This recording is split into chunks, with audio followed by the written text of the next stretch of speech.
warahmatullahi wabarakatuh.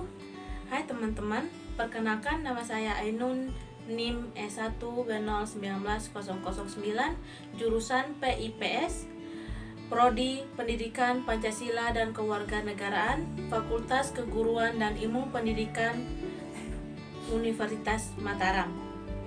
Pada kesempatan ini, saya akan mencoba menjelaskan apa yang telah saya rangkum tentang hukum pidana dan kriminologi.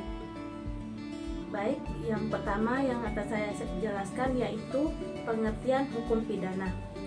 Pidana didefinisikan sebagai suatu penderitaan yang sengaja diberikan oleh negara kepada seseorang atau beberapa orang yang telah melakukan kesalahan sebagai akibat hukum atau sanksi baginya.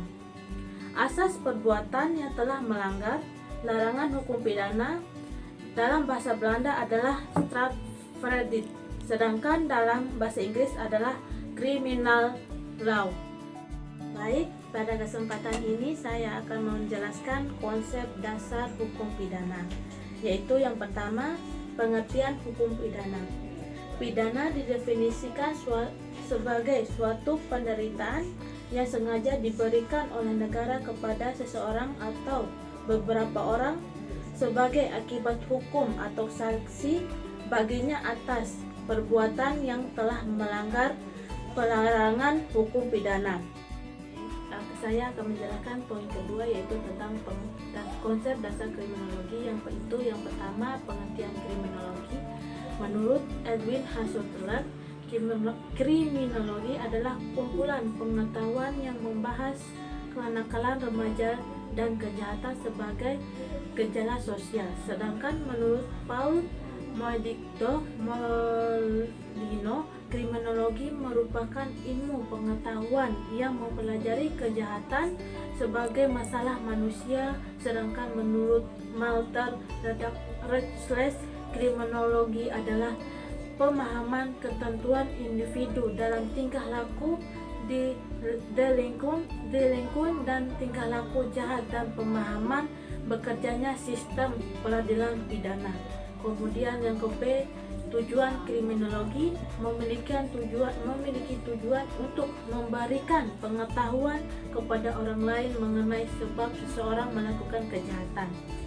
Selain itu, apakah yang melakukan kejahatan tersebut terselat disebabkan karena kondisi sosial atau masyarakat di sekitarnya, dan kriminologi juga bertujuan untuk memberikan gambaran nyata jika kejahatan tersebut sangatlah jahat.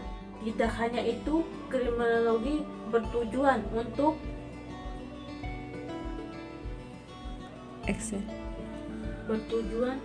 menghindari rasa benci negatif, rasa simpati yang kurang sehat terhadap pelaku kejahatan. Kemudian yang ke-C, manfaat kriminologi.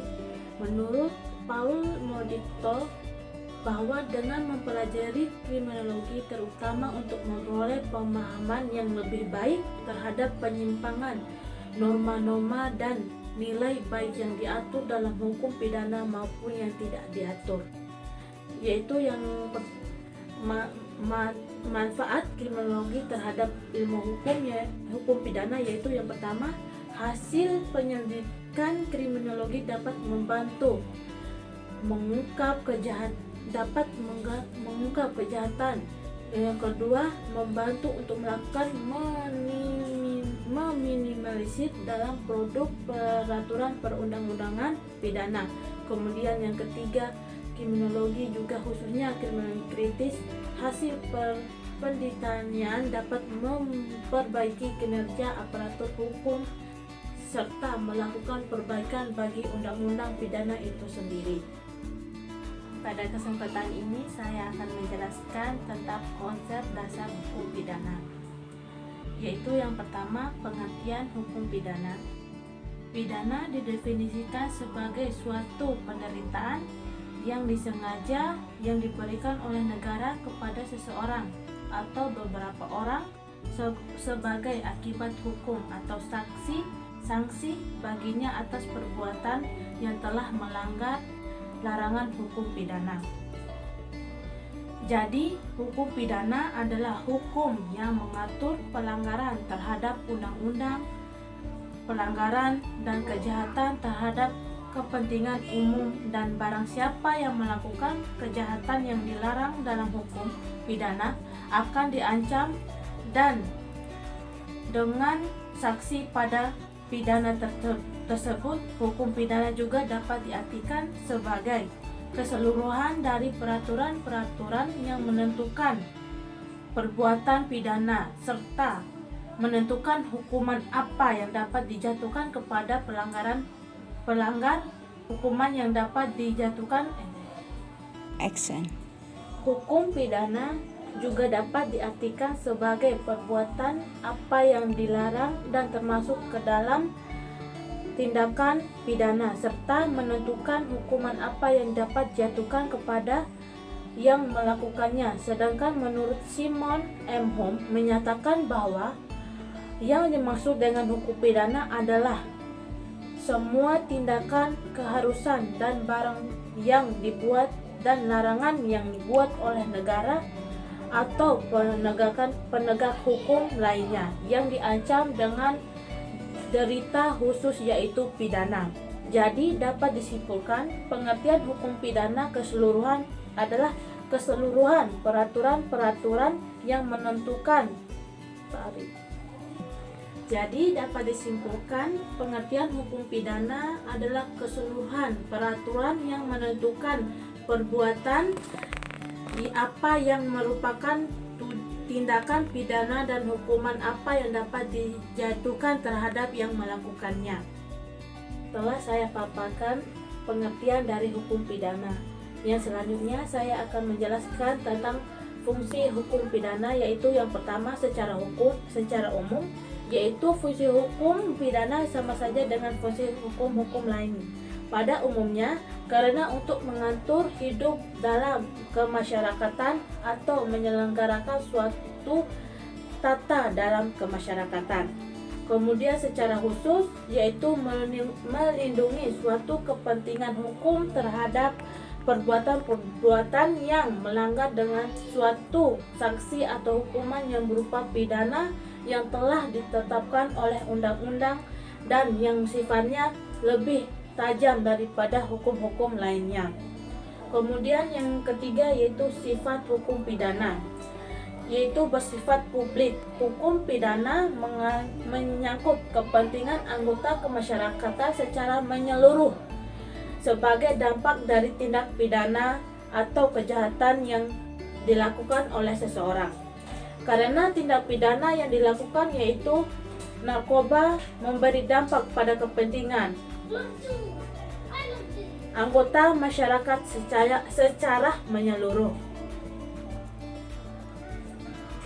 Kemudian yang kedua bersifat keperdataan hukum. Hukum pidana muncul dari asumsi masyarakat bahwa pelaku pidana harus bertanggung jawab atas perbuatan berupa pembalasan yang setimpal dengan yang dilakukan kepada pelaku. Dengan demikian muncul istilah balas dendam. Kemudian yang kedua yaitu bersifat keperdataan hukum. Hukum pidana muncul dari asumsi masyarakat bahwa pelaku pidana harus bertanggung jawab atau atas perbuatannya berupa pembalasan yang setimpal dengan yang dilakukan kepada korban. Dengan demikian muncullah istilah balas dendam. Kemudian yang keempat yaitu jenis hukum pidana, yaitu yang pertama hukum pidana material. Menurut material tentang apa saja perbuatan yang termasuk ke dalam hukum pidana, materi ini dimuat dalam Kitab Undang-Undang Hukum Pidana atau KUHP. Kemudian yang kedua pidana formil, mengatur materi yang tentang bagaimana bekerjanya lembaga penegakan hukum seperti kepolisian dan lainnya, di mana dalam Kitab Undang-Undang Hukum Pidana KUHP. Kemudian yang kedua, berdasarkan sumber diaturnya dan kepada siapa berlakunya, yaitu yang pertama hukum pidana umum. bersumber dari hukum pidana yang sudah dikasih dan berlaku untuk semua golongan kemasyarakatan tanpa membeda-bedakan pribadi subjek hukum tertentu. Contoh, KUHP berlaku bagi seluruh golongan orang yang melakukan tindak pidana, baik itu pejabat yang mencuri uang negara dengan rakyat biasa yang mencuri motor. Kemudian yang B, hukum pidana khusus adalah hukum pidana yang bersumber dan diatur di luar KUHP atau hukum pidana di luar kodifikasi dan berlaku untuk semua golongan tertentu. Contoh, warganya yang berstatus militer dan ketentuan hukum pidana golongan militer diatur dalam Kitab Undang-Undang Hukum Pidana KUHP. Kemudian poin ketiga, berdasarkan bentuk hukum pidana meliputi yaitu hukum pidana tertulis, yaitu contohnya dalam peraturan negara. Yang kedua, hukum pidana tak tertulis berlaku dan dari hidup dalam kemasyarakatan. Kemudian yang keempat, berdasarkan wilayah berlakunya ada 3, yaitu hukum pidana lokal. Ini dibuat oleh DPRD bersama dengan gubernur, bupati atau wali kota, dan di mana adalah peraturan daerah yang hanya berlaku di daerah tersebut. Contoh, hukum pidana Islam yang berlaku di Provinsi Nagrog, Aceh Darussalam. Kemudian yang ke B, hukum pidana internasional adalah hukum pidana yang berlaku universal yang berarti berlaku di mana saja. Hukumnya dilakukan oleh antar negara atau dasar kejahatan atau dasar kerjasama internasional atau oleh masyarakat internasional melalui suatu lembaga internasional. Contohnya, Konferensi Dewan Keamanan PBB yang mengatur tentang komite. Kemudian yang ke C, yaitu hukum pidana nasional adalah hukum pidana yang berlaku di suatu wilayah negara tertentu. Contoh, hukum pidana yang berlaku di negara Indonesia seperti tatbik pidana korupsi, tindak pidana korupsi, dan penyalahgunaan wewenang. Yang ketiga yaitu hukum pidana nasional adalah hukuman pidana yang berlaku di suatu wilayah negara tertentu. Contoh, hukum pidana yang berlaku di negara Indonesia seperti tindak pidana korupsi. Baik, poin yang ke E yaitu lembaga penegakan hukum pidana. Yang pertama yaitu kejaksaan, merupakan lembaga eksekutif yang tunduk pada presiden. Akan tetapi bisa dilihat dari segi yang fungsinya, kejaksaan merupakan bagian dari lembaga yudikatif. Hal ini termasuk pada pasal 24 Amandemen ketiga Undang-Undang Dasar Negara Republik Indonesia 1945 yang menegakkan bahwa kekuasaan kehakiman dilakukan oleh sebuah Mahkamah Agung dan badan peradilan lain yang fungsinya berkaitan dengan kekuasaan kehakiman. Yang kedua, kehakiman yaitu lembaga pengadilan sebagai subsistem peradilan pidana diatur dalam Undang-Undang Nomor 48 Tahun 2009 tentang kekuasaan dalam kehakiman. Dalam pasal 1 ayat 1 memberikan definisi tentang kekuasaan kehakiman yang berbunyi bahwa negara Indonesia ialah negara kesatuan yang berbentuk republik. Bentuk pemerintahan NKRI adalah republik, sehingga negara diselenggarakan berdasarkan prinsip kedaulatan rakyat yang dilaksanakan secara demokratis yang dibentuk melalui pemilihan umum atau pemilu. Kemudian yang ketiga, advokat. Landasan hukum tentang advokat terdapat dalam Undang-Undang Nomor 18 Tahun 2003 tentang advokat. sekaligus menjadi dasar penting bagi profesi advokat sebagai salah satu lembaga penegakan hukum. Hal tersebut ditegaskan pada pasal 5 ayat 1 Undang Dasar Nomor 18 Tahun 2003. Yang keempat itu LAPAS, Lembaga Pemasyarakatan. Kemudian yang keempat yaitu LAPAS atau Lembaga Pemasyarakatan adalah lembaga diatur dalam Undang-Undang Nomor 12 Tahun 1995 tentang pemasyarakatan yang mengubah sistem kepercaraan menjadi sistem kepemasyarakatan.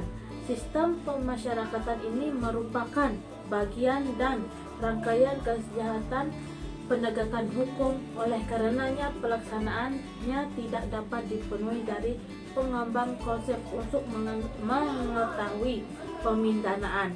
Pada pasal 1 ayat 3 Undang-Undang Nomor 12 Tahun 1995 menjelaskan bahwa lembaga pemasyarakatan adalah tempat untuk pembinaan narapidana dan anak didik pemasyarakatan. Kemudian yang kelima adalah kepolisian, yaitu lembaga kepolisian sebagai subsistem peradilan pidana diatur dalam Undang-Undang Nomor 2 Tahun 2002 tentang kepolisian. Sementara dalam lingkup peradilan pidana, kepolisian memiliki wewenang khusus sebagai penyidik yang secara umum diatur dalam pasal 15 dan 16 Undang-Undang Nomor 12 Tahun 2002 dan dalam KUHP juga diatur pada pasal 5 sampai dengan 7 KUHP. Baik, yang kedua yaitu konsep dasar kriminologi. Yang pertama yaitu pengertian kriminologi merupakan ilmu pengetahuan yang mempelajari kejahatan dari berbagai oleh P. Topinal 1830 sampai 1911 dari pengembang konsep untuk mengetahui pemindanaan. Pada pasal 1 ayat 3 Undang-Undang Nomor 12 Tahun 1995 menjelaskan bahwa lembaga pemasyarakatan adalah tempat untuk pembinaan narapidana dan anak didik pemasyarakatan. Kemudian yang kelima adalah kepolisian, yaitu lembaga kepolisian sebagai subsistem peradilan pidana diatur dalam Undang-Undang Nomor 2 Tahun 2002 tentang kepolisian. Sementara dalam lingkup peradilan pidana, kepolisian memiliki wewenang khusus sebagai penyidik yang secara umum diatur dalam pasal 15 dan 16 Undang-Undang Nomor 12 Tahun 2002 dan dalam KUHP juga diatur pada pasal 5 sampai dengan 7 KUHP. Baik, yang kedua yaitu konsep dasar kriminologi. Yang pertama yaitu pengertian kriminologi merupakan ilmu pengetahuan yang mempelajari kejahatan dari berbagai oleh P. Topinal 1830 sampai 1911. Kemudian poin kecil yaitu manfaat kriminologi. Menurut Paul Moldiko, ada 3 manfaat dari kriminologi terhadap ilmu hukum. Yang pertama yaitu hasil penyelidikan kriminologi dapat membantu pemerintah dalam penegakan hukum untuk mengungkap kejahatan. Kemudian yang kedua, membantu untuk melakukan meminimalisir dalam produk peraturan perundang-undangan pidana. Kemudian yang terakhir yang ketiga, kriminologi juga hasil penelitian dapat memperbaiki kinerja penegakan hukum serta melakukan perbaikan bagi undang-undang pidana itu sendiri. Kemudian yang ketiga, hubungan hukum pidana dengan kriminologi. Secara teoretik, kedua disiplin ilmu tersebut dapat dihasilkan karena hasil analisis kriminologi banyak manfaatnya dalam kerangka proses penyelidikan, yaitu atas terjadinya suatu kejahatan yang bersifat individual. Akan tetapi, secara praktek sangat terbatas sekali keterkaitan dan pengaruhnya. H. Berchet mengatakan keterkaitan kriminologi dan hukum pidana bahwa kriminologi sebagai metasiansi dari hukum pidana. Kriminologi suatu ilmu yang lebih luas daripada hukum pidana, di mana pengertiannya dapat digunakan untuk mempelajari konsep dan masalah yang terdapat dalam hukum pidana. Jelasnya bahwa metasiansi di atas bukan hanya pelengkap terhadap hukum pidana, bahkan merupakan disiplin yang utama daripadanya, karena kejahatan tidak hanya meliputi aspek yuridis dan sosiologi, melainkan pula meliputi kejahatan dalam arti agama dan moral. Kriminologi adalah suatu ilmu empiris yang ada kaitannya dengan kaidah hukum ilmu tersebut, meneliti tentang kejahatan serta proses-proses formal dan informal dalam kriminologi maupun dekriminologi. Kecuali ilmu itu dipelajari juga keadaan dan golongan-golongan yang menjadi penjahat serta yang menjadi korban kejahatan. Sebab-sebab kejahatan, reaksi formal dan informal terhadap kejahatan maupun pihak lain yang ada kaitannya dengan proses kejahatan dalam kaitannya dengan dogmatik hukum pidana, maka kriminologi memberikan kontribusi dalam menentukan ruang lingkup kejahatan atau perilaku yang dapat dihukum. Dengan demikian, maka hukum pidana bukanlah merupakan suatu subgisme dari pencahayaan, akan tetapi merupakan suatu jawaban terhadap adanya kejahatan. Sebab-sebab kejahatan, reaksi formal dan informal terhadap kejahatan maupun pihak lain yang ada kaitannya dengan proses kejahatan dalam kaitannya dengan dogmatik hukum pidana, maka kriminologi memberikan kontribusi dalam menentukan ruang lingkup kejahatan atau perilaku yang dapat dihukum. Dengan demikian, maka hukum pidana bukanlah merupakan suatu subgisme dari pencahayaan, akan tetapi merupakan suatu jawaban terhadap adanya kejahatan. Baik, selanjutnya saya akan membahas tentang poin keempat, yaitu asas hukum pidana. Yang pertama yaitu pengertian asas hukum. Asas hukum merupakan dasar bersifat umum yang terkandung dalam peraturan hukum. Dasar ini mengandung nilai-nilai etis yang diakui oleh suatu masyarakat. Sedangkan pengertian asas hukum menurut Bale Freud adalah suatu norma yang dijabarkan dari suatu positif yang dimana oleh ilmu hukum tidak dianggap berasal dari aturan yang telah umum. Sedangkan pengertian asas hukum menurut Hecklingie adalah suatu dalil umum yang dinyatakan dalam hukum. Istilah hukum umumnya menyarankan cara-cara khusus mengenai pelaksanaannya yang diterapkan pada serangkaian perbuatan untuk menjadi petunjuk yang tepat sebagai perbuatan itu. Yang ke B yaitu asas hukum pidana di Indonesia. Yang pertama yaitu asas legalitas. Asas ini berkaitan dengan seseorang itu tidak dapat dikenakan suatu sanksi pidana selama tindak kejahatannya yang dilakukan itu tidak terdapat dalam KUHP, sebagaimana pada pasal 1 ayat 1 yang berbunyi, tidak ada perbuatan apapun yang dapat dipidana kecuali atas kekuatan aturan pidana perundang-undangan yang sudah dicantumkan.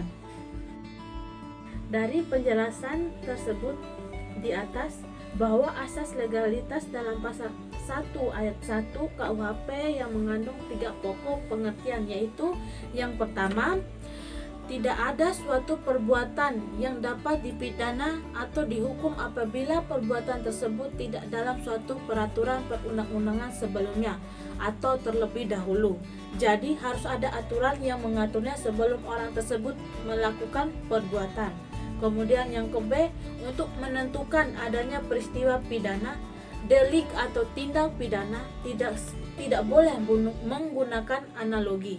Kemudian yang ketiga, peraturan-peraturan hukum pidana perundang-undangan tidak boleh berlaku surut, asas yang melarang keberlakuan suatu undang-undang. Surut adalah suatu hukum yang mengubah konsekuensi hukum terhadap tindakan yang dilakukan atau status hukum fakta-fakta dari hubungan yang ada sebelum suatu hukum diberlakukan. Kemudian yang kedua yaitu asas teritorialitas. Asas ini sebenarnya berlaku pada hukum internasional karena asas ini sangat penting untuk menghukum semua orang yang berada di Indonesia yang melakukan tindak pidana maupun di luar Indonesia. Akan tetapi asas ini berisi atas politik yang dimana tempat berlaku seorang pidana itu berdiam diri, sebagaimana dijelaskan dalam pasal 21 KUHP berbunyi, ketentuan pidana dalam perundang-undangan Indonesia diterapkan bagi setiap orang melakukan tindak pidana di Indonesia. Dalam pasal 3 KUHP juga berbunyi, ketentuan pidana dalam bentuk perundang-undangan Indonesia berlaku bagi orang yang di luar wilayah Indonesia melakukan tindak pidana di dalam keadaan air atau pesawat Indonesia. Kemudian 3, asas nasional aktif atau asas personalitas. Asas ini membahas tentang KUHP terhadap orang Indonesia yang melakukan tindak pidana di luar negara Indonesia. Dalam hukum internasional, hukum ini disebut atas asas personalitas. Akan tetapi hukum ini tergantung dengan perjanjian bilateral antar negara yang membolehkan untuk mengadili tindak pidana tersebut sesuai dengan asal negaranya terdapat dalam pasal 5 KUHP, yaitu yang pertama, ketentuan pidana dalam Undang-Undang Indonesia berlaku bagi warga negara Indonesia yang melakukan di luar Indonesia, melarang keberlakuan suatu undang-undang. Surut adalah suatu hukum yang mengubah konsekuensi hukum terhadap tindakan yang dilakukan atau status hukum fakta-fakta dari hubungan yang ada sebelum suatu hukum diberlakukan. Kemudian yang kedua yaitu asas teritorialitas.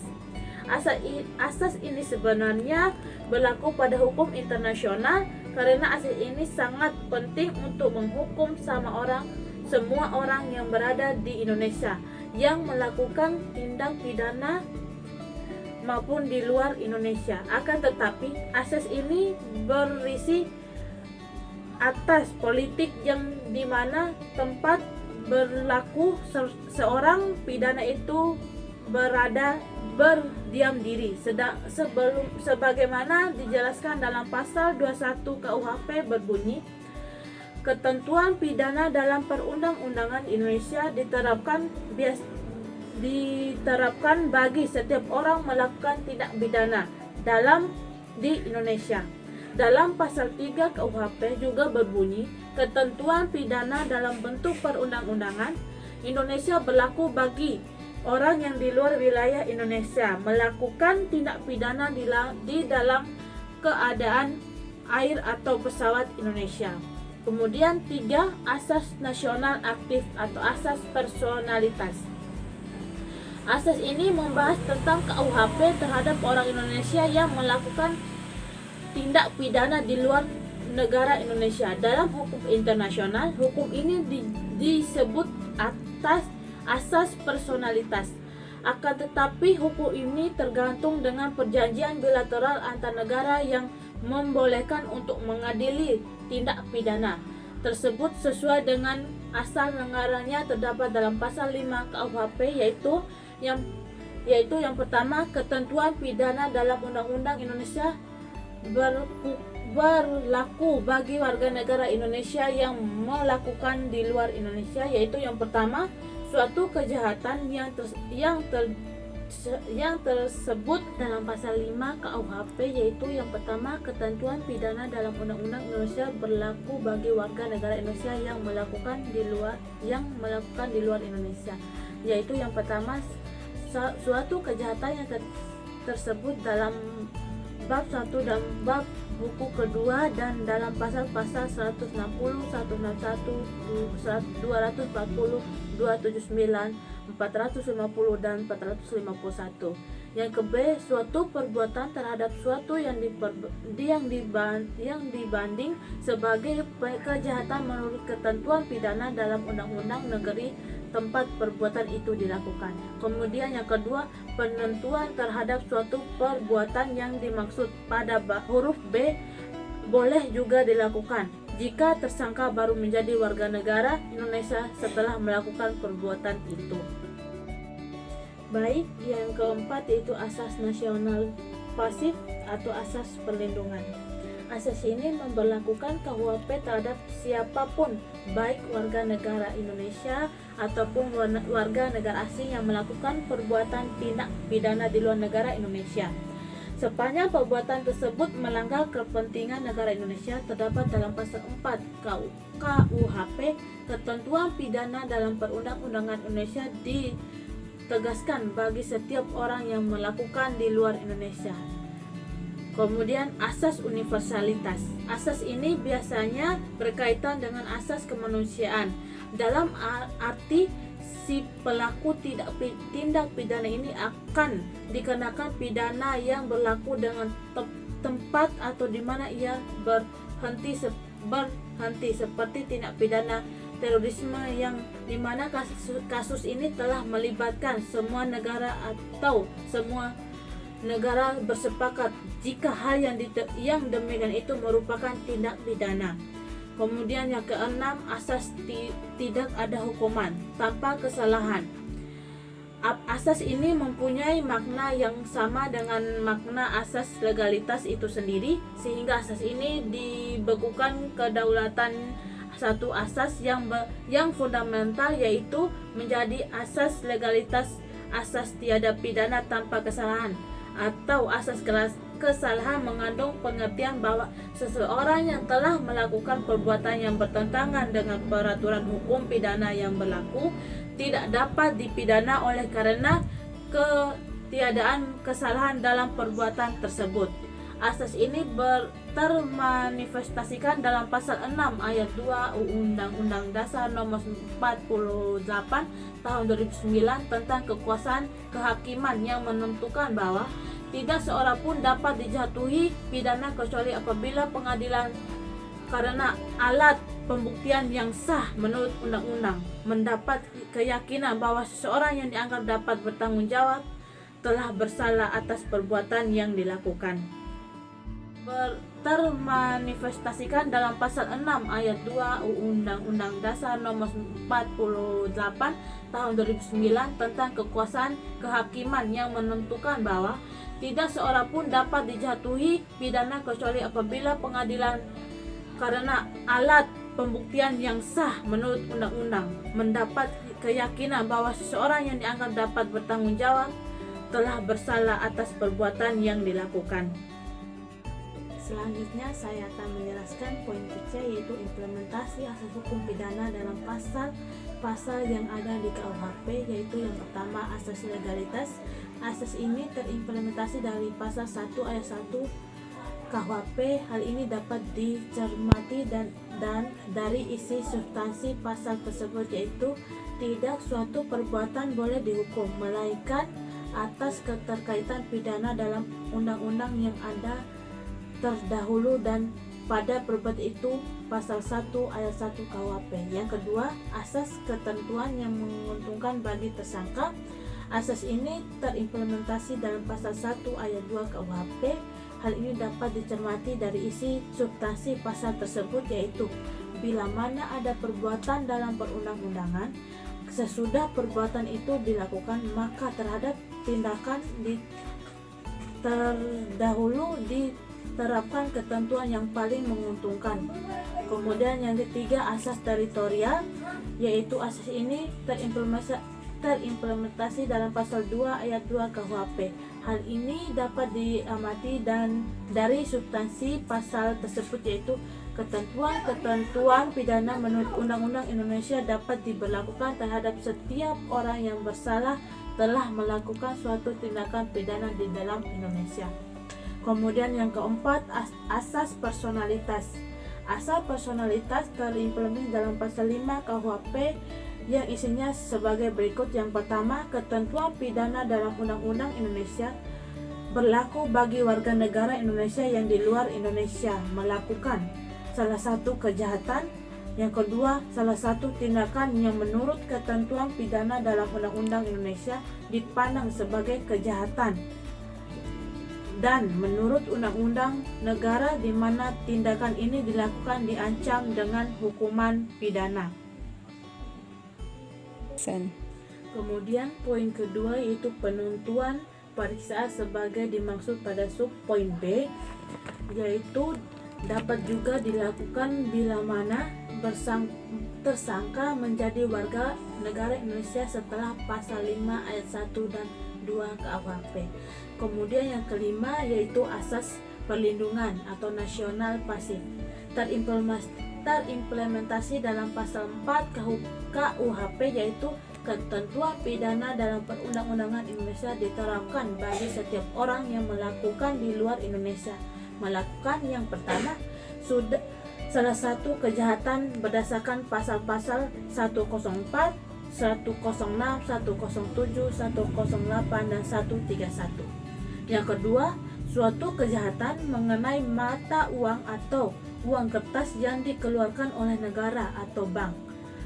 Yang ketiga, pemalsuan surat tentang hutang atau sertifikasi hutang atau tanggung jawab suatu daerah atau bagian daerah atau daerah Indonesia, termasuk pula pemalsuan tanah.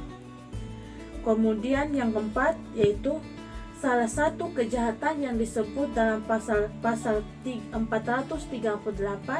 444 sampai dengan 446 tentang pembajakan laut dan pasal 447 tentang penggerakan kendaraan air. Kemudian yang keenam yaitu asas universalitas, yaitu terimplementasi dalam pasal 4 KUHP pasal poin keempat, yaitu salah satu kejahatan yang disebut dalam pasal 438, 444 sampai dengan 446 tentang pembajakan laut dan pasal 447 tentang penyerangan kendaraan air kepada kekuasaan bajak laut dan pasal 479 huruf J tentang penguasaan pesawat udara secara melawan hukum. Kemudian yang kedua, poin kedua yaitu ajaran sebab akibat dalam hukum pidana.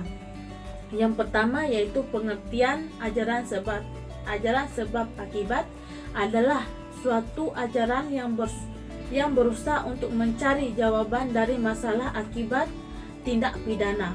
Ajaran kausalitas dapat membantu pola praktek hukum, terutama hak dalam mencari dan menentukan ada atau tidak adanya hubungan kausal antara maksud perbuatan dengan akibat yang timbul. Secara etimologi, kausalitas berasal dari kata kausa yang berarti sebab. Kata kausa dalam kamus hukum diartikan dengan alasan atau dasar hukum.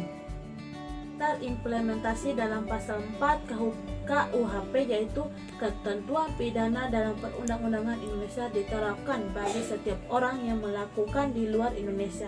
Melakukan yang pertama, salah satu kejahatan berdasarkan pasal-pasal 104, 106, 107, 108, dan 131. Yang kedua, suatu kejahatan mengenai mata uang atau uang kertas yang dikeluarkan oleh negara atau bank. Yang ketiga, pemalsuan surat tentang hutang atau sertifikasi hutang atau tanggung jawab suatu daerah atau bagian daerah atau daerah Indonesia, termasuk pula pemalsuan tanah. Kemudian yang keempat yaitu salah satu kejahatan yang disebut dalam pasal 438, 444 sampai dengan 446 tentang pembajakan laut dan pasal 447 tentang penggerakan kendaraan air. Kemudian yang keenam yaitu asas universalitas, yaitu terimplementasi dalam pasal 4 KUHP pasal poin keempat, yaitu salah satu kejahatan yang disebut dalam pasal 438, 444 sampai dengan 446 tentang pembajakan laut dan pasal 447 tentang penyerangan kendaraan air kepada kekuasaan bajak laut dan pasal 479 huruf J tentang penguasaan pesawat udara secara melawan hukum. Kemudian yang kedua, poin kedua yaitu ajaran sebab akibat dalam hukum pidana. Yang pertama yaitu pengertian ajaran sebab akibat adalah suatu ajaran yang berusaha untuk mencari jawaban dari masalah akibat tindak pidana. Ajaran kausalitas dapat membantu pola praktek hukum, terutama hak dalam mencari dan menentukan ada atau tidak adanya hubungan kausal antara maksud perbuatan dengan akibat yang timbul. Secara etimologi, kausalitas berasal dari kata kausa yang berarti sebab. Kata kausa dalam kamus hukum diartikan dengan alasan atau dasar hukum. Baik, selanjutnya saya akan membahas poin kedua yaitu tujuan mempelajari ajaran sebab akibat, yaitu yang pertama untuk mencari hubungan sebab akibat berupa seberapa jauh akibat tersebut ditentukan oleh sebab. Kemudian yang kedua atau poin B menentukan ada atau tidaknya terjadi suatu tindakan yang dapat dipidana untuk membantu para praktisi hukum terutama hakim untuk mencari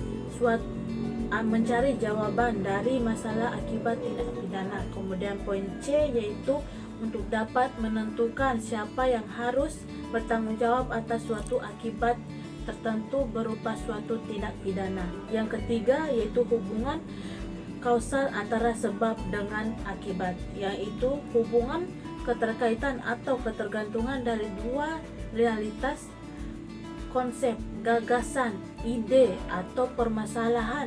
Suatu kegiatan tidak dapat mengalami suatu akibat tanpa disertai sebab. Sebaliknya, suatu kegiatan tidak dapat menunjukkan suatu sebab bila belum mengalami akibat. Dengan demikian, timbul akibat tertentu baru setelah terjadinya kejadian berikut.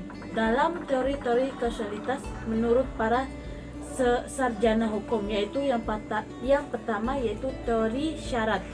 Suatu kejadian yang merupakan akibat ditimbulnya oleh beberapa peristiwa atau kesadaran yang satu sama dengan lain merupakan rangkaian yang berhubungan.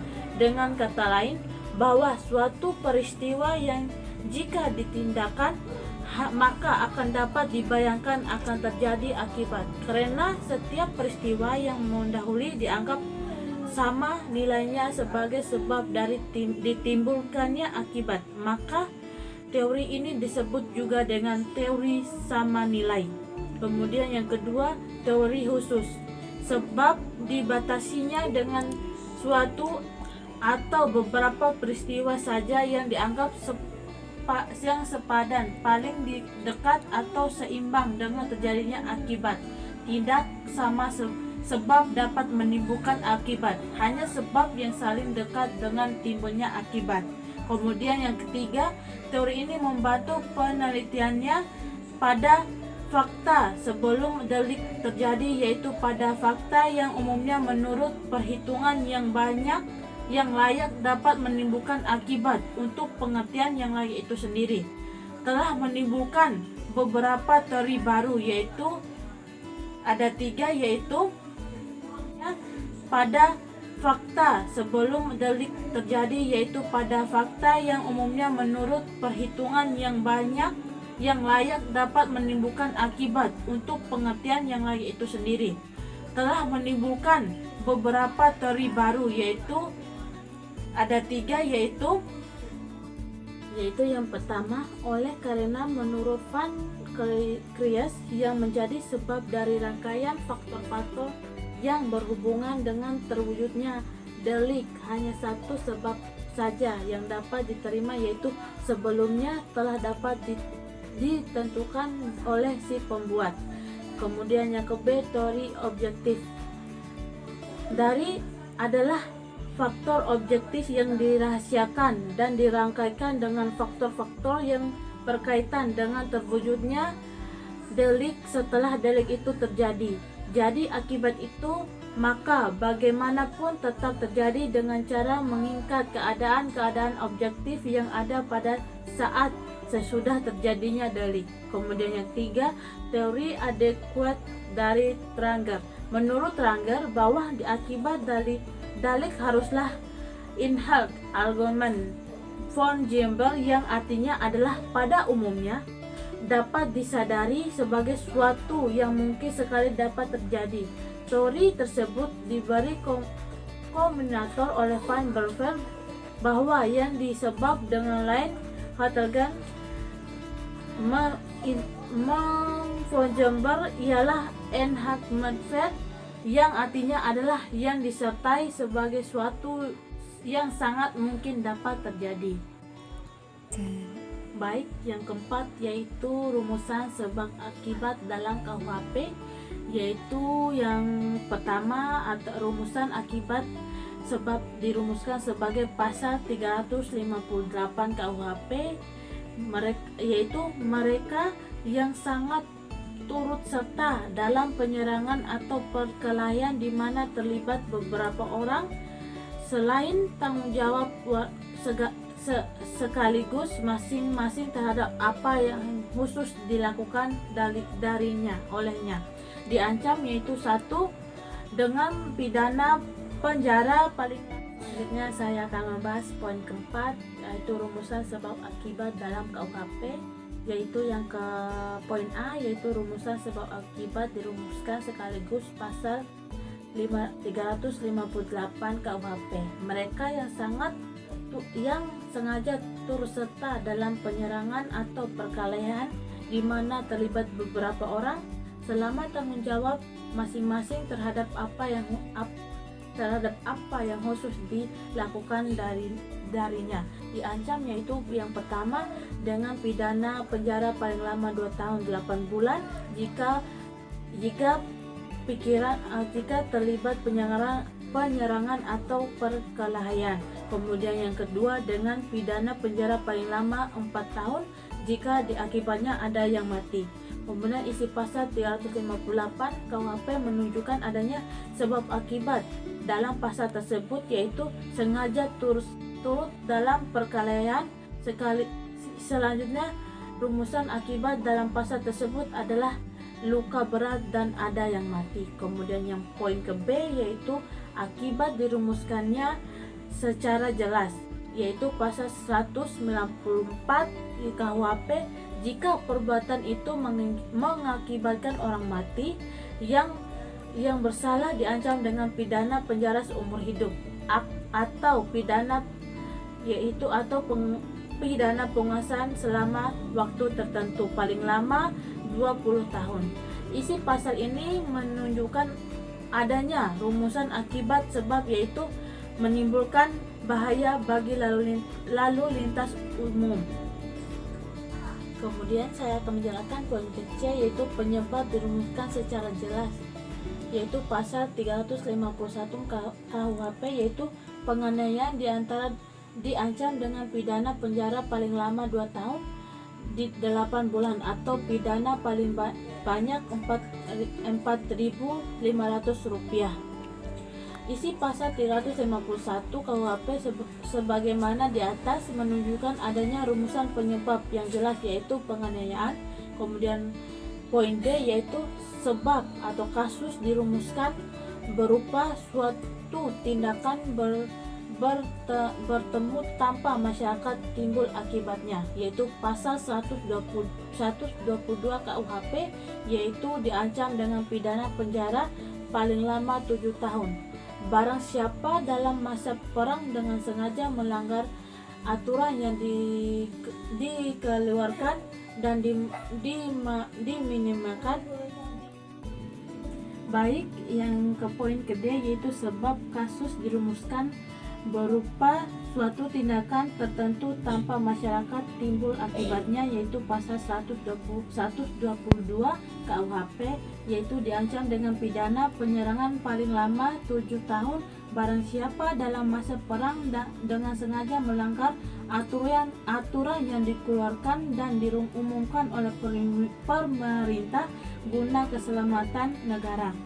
Isi pasal 122 poin kedua KUHP sebagaimana di atas menunjukkan adanya rumusan sebab akibat masyarakat telah ditimbul akibat.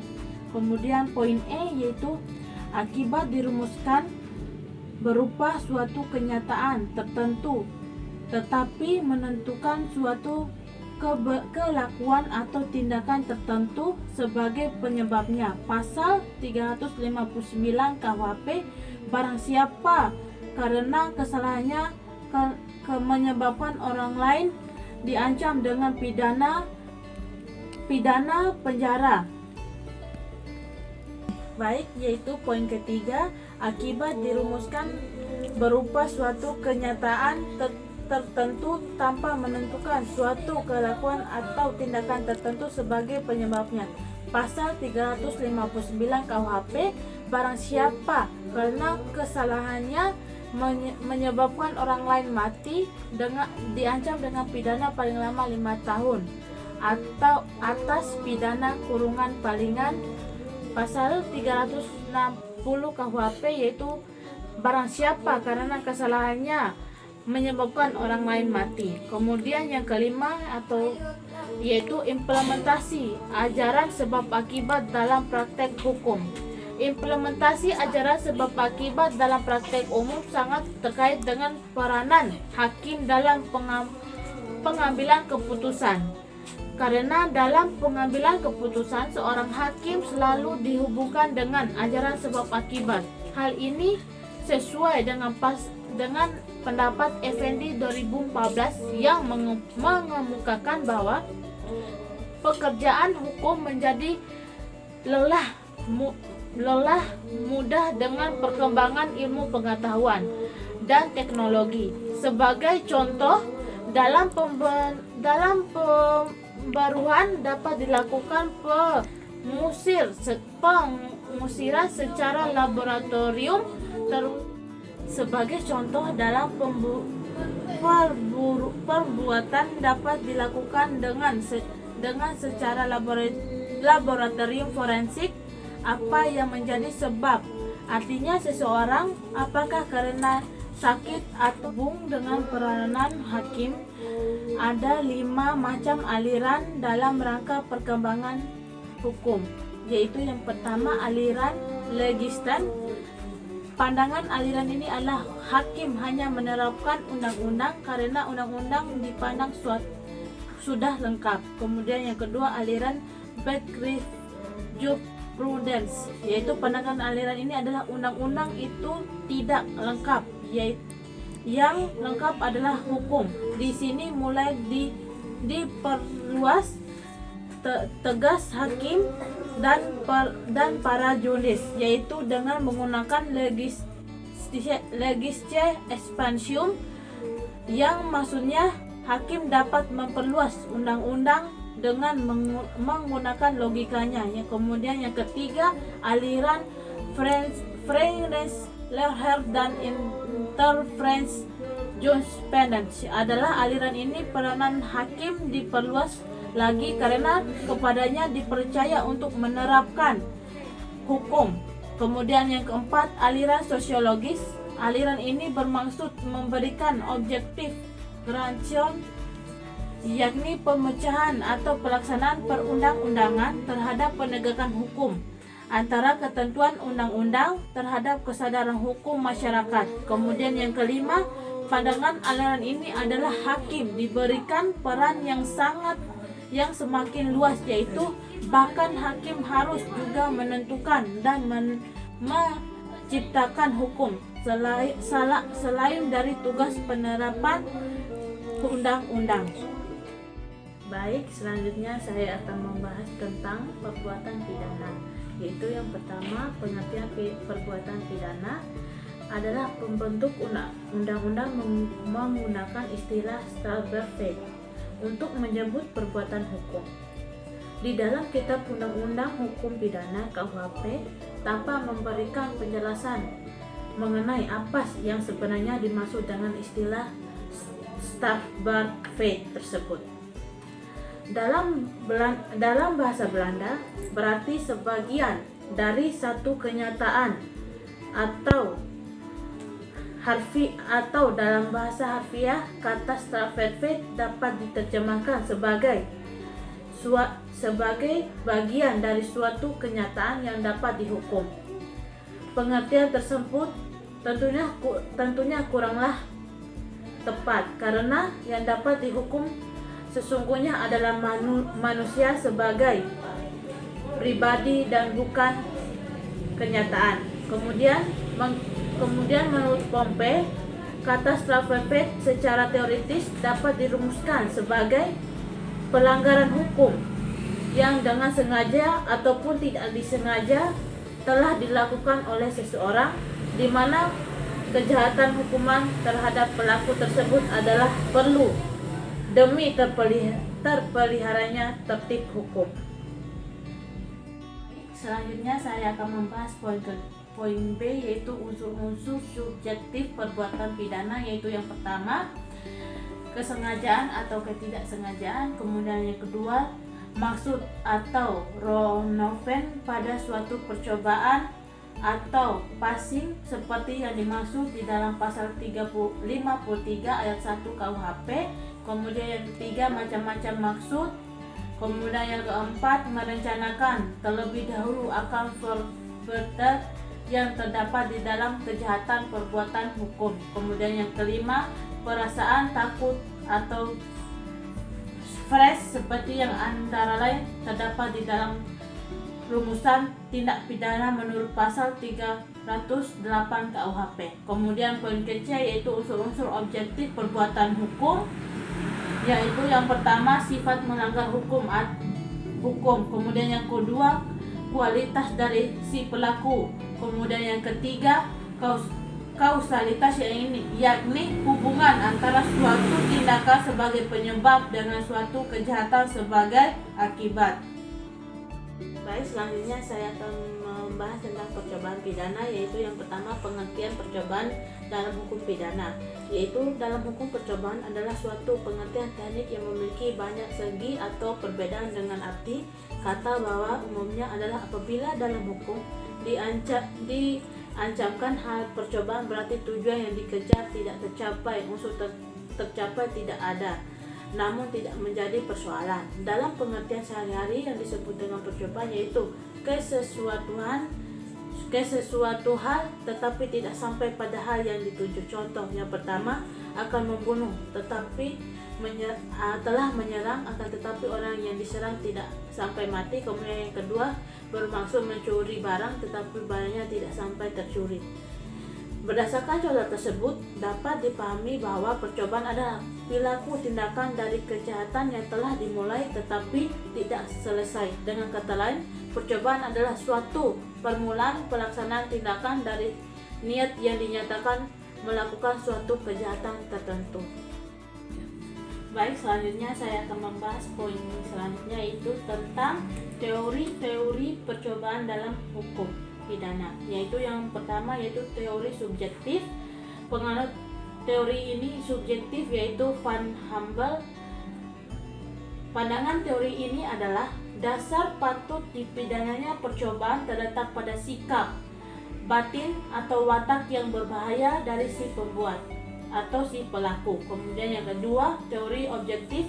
Penganut teori ini adalah Simon. Pandangan teori ini adalah dasar patut dipidananya percobaan terletak pada sifat berbahayanya perbuatan tersebut.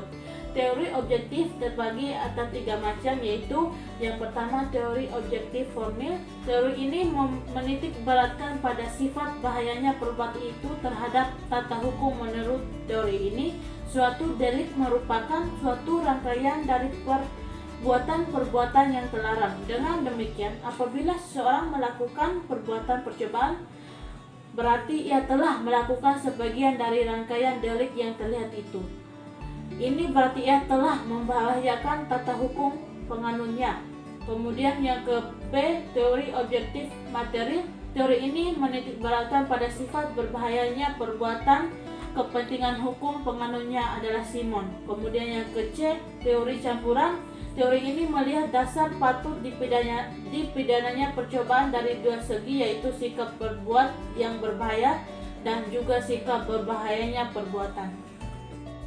Kemudian selanjutnya yaitu rumusan percobaan dalam KUHP, yaitu yang menurut percobaan melakukan kejahatan diatur dalam buku ke-1 tentang aturan umum bab 4 pasal 53 dan 54 KUHP. Isi pasal tersebut sebagai berikut. Pasal 53 KUHP yaitu yang pertama, mencoba melakukan kejahatan pidana jika niat untuk itu telah terjadi dari adanya permulaan pelaksanaan dan tidak ada selesainya pelaksanaan itu, bukan semata-mata disebabkan karena kehendaknya sendiri. Kemudian yang kedua, maksimum pidana pokok terhadap kejahatan dalam percobaan dikurangi 1/3. Kemudian yang ketiga, jika kejahatan diancam dengan pidana mati atau pidana penjara seumur hidup, dijatuhkan pidana penjara paling lama 15 tahun. Kemudian yang keempat, pidana tambahan bagi percobaan sama dengan kejahatan selesai.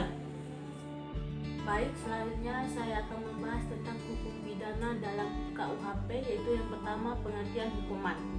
Menurut Soisilo 1998, yang dimaksud dengan hukuman ialah suatu perasaan tidak erat atau sengsara yang dijatuhkan oleh hakim dengan vonis orang yang telah melakukan pelanggaran undang-undang hukum pidana. Hukuman yang dijatuhkan oleh guru kepada murid itu tidak masuk dalam pengertian ini. Kemudian yang kedua, tujuan pemberian hukuman yaitu diadakannya suatu hukuman dalam suatu negara, terutama Indonesia, ialah untuk memberikan peringatan kepada si pelaku dan juga untuk semua orang, dan memberikan efek jerah, menegakkan keadilan, memberikan pelajaran kepada pelaku. Kemudian terdapat beberapa teori tentang tujuan pemberian hukuman atau pemidanaan, yaitu pertama, teori absolut. Teori ini pemindaan teori absolut atas kesalahan yang telah dilakukan. Pemindaan diberikan karena si pelaku harus menerima saksi itu demi kesalahannya. Dengan demikian, dasar hukuman harus dicari dari kejahatan itu sendiri, karena kejahatan itu telah menimbulkan penderitaan bagi orang lain. Baik, berdasarkan pandangan teori absolut dapat dicermati ciri pokok teori tersebut, yaitu yang pertama, tujuan pidana adalah semata-mata untuk pembalasan. Kemudian yang kedua, pembalasan adalah tujuan utama dan di dalamnya tidak terkandung sarana-sarana untuk tujuan lain. Kemudian yang ketiga, kesalahan merupakan satu-satunya syarat untuk adanya pidana. Kemudian yang keempat, pidana harus disesuaikan dengan kesalahan si pelanggar. Kemudian yang kelima, pidana melihat ke belakang, ia memutar percelaan yang murni dan tujuannya tidak untuk memperbaiki, mendidik atau mensyaratkan kembali si pelanggar. Kemudian yang kedua, poin kedua setelah teori absolut, yaitu teori relatif. Pemindahan bukan sebagai pembalasan atas kesalahan si pelaku, tetapi sebagai sarana mencapai tujuan bermanfaat untuk melindungi masyarakat menuju kesejahteraan. Ciri pokok atas karakteristik teori relatif, yaitu yang pertama, tujuan pidana adalah pencegahan. Kemudian yang kedua, pencegahan bukan tujuan akhir, tetapi hanya sebagai sarana untuk mencapai tujuan yang lebih tinggi, yaitu kesejahteraan manusia atau masyarakat. Kemudian yang ketiga, hanya pelanggaran-pelanggaran hukum yang dipersyaratkan kepada si pelaku. Kemudian yang keempat, pidana harus ditetapkan tujuannya sebagai alat untuk mencegah kejahatan. Kemudian yang kelima, pidana melihat ke muka, bersifat prospektif. Pidana dapat mengandung unsur pencelaan, tetapi unsur pembalasan tidak dapat diterima apabila tidak membantu pencegahan kejahatan untuk kepentingan kesejahteraan masyarakat. Kemudian yang ketiga, teori gabungan. Teori gabungan pada dasarnya adalah gabungan teori absolut dan teori relatif. Pandangan teori ini tentang tujuan pemberian hukuman atau pemindahan adalah pengajuan hukuman dilakukan untuk mempertahankan tata tertib hukum dalam masyarakat dan memperbaiki pribadi si penjahat. Kemudian teori gabungan ada dua, yaitu teori gabungan yang mengutamakan pembalasan, tetapi pembalasan itu tidak melampaui batas dari apa yang perlu dan cukup untuk dapat dipertahankan tertib masyarakat. Kemudian yang kedua, tertib gabungan yang mengutamakan perlindungan tata tertib masyarakat terhadap penderitaan atau dijatuhinya pidana tidak boleh lebih berat daripada perbuatan yang dilakukan terpidana. Kemudian yang keempat, teori transmen, yaitu pemindahan diharuskan mampu memelihara kualitas sosial dan moral masyarakat yang dapat berintegrasi bagi dalam masyarakat daripada perbuatan yang dilakukan terpidana. Kemudian yang keempat, teori transmen, yaitu pemindahan diharuskan mampu memelihara kualitas sosial dan moral masyarakat yang dapat berintegrasi bagi dalam masyarakat.